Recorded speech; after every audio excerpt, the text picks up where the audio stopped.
ఓం శ్రీ గురుభ్యో నమ గం గణాధిపతయే నమ శ్రీమాత్రే నమ.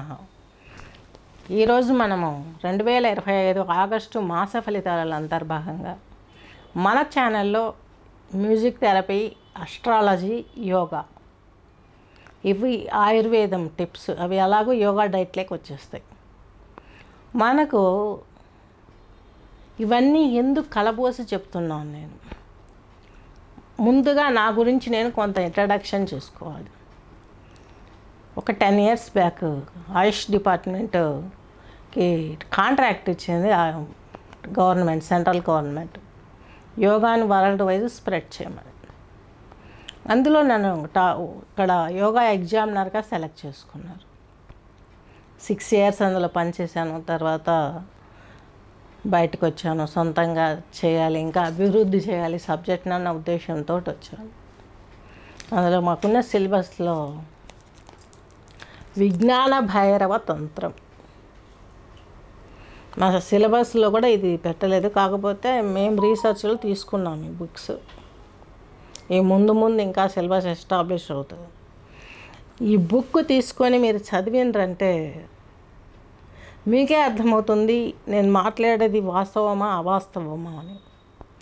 ఇక్కడ యోగా ధారణలకి, మ్యూజిక్కి, అస్ట్రాలజీకి ఉన్నటువంటి సంబంధాన్ని తెలియజేశారు. ఇది వేదంలోని ఒక పార్ట్, మూల అంశం ఈ బుక్. దీని మూలంగా ఎవరైనా డౌట్ ఉంటే ఖచ్చితంగా ఈ బుక్ని చూపిస్తున్నాను చూడండి. విజ్ఞాన భైరవ తంత్రం.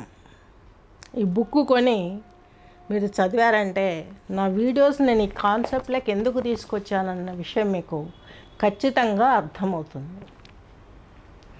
మరి ఇప్పుడు మనం ఇంకా మాస ఫలితాలలోకి వెళ్ళగలిగితే అంతర్భాగంగా చూసుకోవటానికి శని భగవంతుడు వచ్చేసి మనకు మిథున రాశిలో ఉన్నారు. రాహువు గారు వచ్చేసి ఈ యొక్క కుంభరాశి సంచారం చేస్తున్నారు. కేతు వచ్చేసి మనకు ఈ యొక్క సింహరాశి, కేతువు, కుజుడు, రవి వచ్చేసి మనకు 17 వరకు సింహంలో, ఇక్కడ మనకు 17వ తేదీ వరకు కూడాను కర్కాటకంలో ఉండి తదుపరి సింహ ప్రవేశం చేస్తారు. తర్వాత శుక్రుడు వచ్చేసి మనకి 20వ తేదీ కర్కాటక రాశిలోకి ప్రవేశిస్తారు మిథునాన్ని వదిలి. బృహస్పతి మాత్రం మిథున రాశిలోనే సంచరిస్తారు. ఇది ఈ యొక్క గ్రహాల యొక్క ఇది.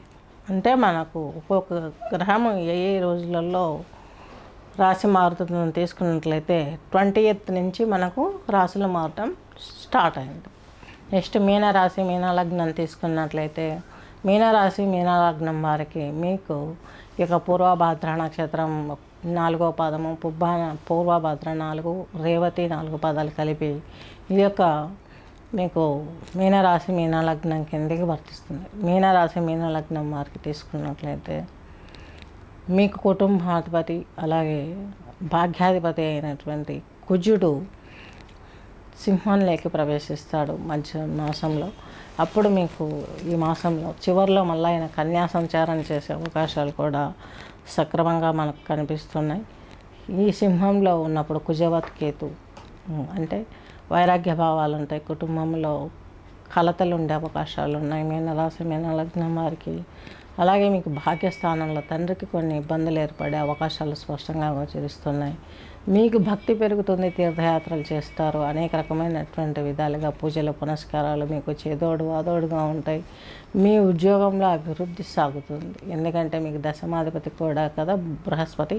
ఎంత చతుర్థంలో ఉన్నప్పటికీ కూడాను అక్కడి నుంచి దశమ స్థానాన్ని చూస్తున్నాడు కాబట్టి ఉద్యోగంలో తన స్థానాన్ని తానే చూసుకుంటున్నాడు కాబట్టి ఉద్యోగంలో బాగా ముందుకు వచ్చే అవకాశాలు స్పష్టంగా ఉన్నాయి. మీకు 6వ ఇంటాధిపతి అలాగే ఈ యొక్క అష్టమాధిపతి అయినటువంటి శుక్రుడు మీకు 3వ ఇంటాధిపతి, అష్టమాధిపతి అయినటువంటి శుక్రుడు కూడా మీకు చతుర్థంలో ఉంటాడు, చక్కగా యోగిస్తాడు.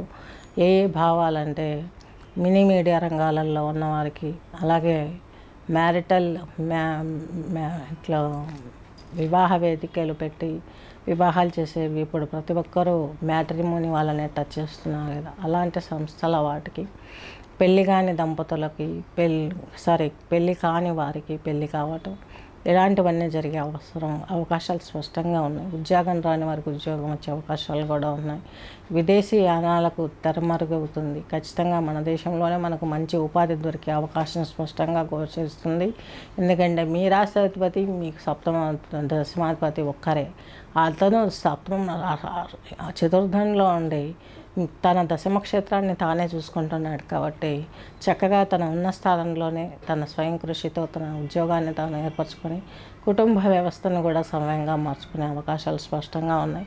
మీకు పంచమం వచ్చినటువంటి శుక్రుడు మాసం చివరిలో చక్కగా వివాహం అవుతుంది, సంతానం కలుగుతుంది, కళలకు సంబంధించిన ఆర్ట్స్ పైన మీకు ఫోకస్ పెరుగుతుంది. తత్మూలకంగా ధనార్జన బాగా ఉండే అవకాశం స్పష్టంగా గోచరిస్తుంది. వ్యయంలో రాహు ఈయన నిద్రాభంగాలు, కలత నిద్రలు, పీడకలలు ఇలాంటి భ్రాంతులకు లోన్ చేస్తాడు కాబట్టి దుర్గా స్తోత్రము, దుర్గా హోమం ఇవన్నీ చేయించుకోవాలి.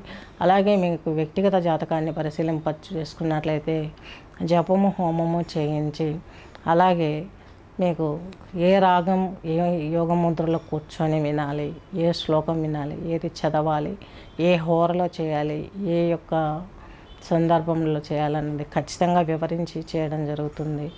అలాగే యోగా చేసుకుంటే మీ ఆరాతో పాటు జపం హోమం చేశాక యోగా ధ్యానం చేస్తే మీ ఆరా క్లీన్ అవుతుంది. తద్మూలకంగా ఈ చేసిన పూజ కలకాలం ఉండే అవకాశం స్పష్టంగా ఉంది.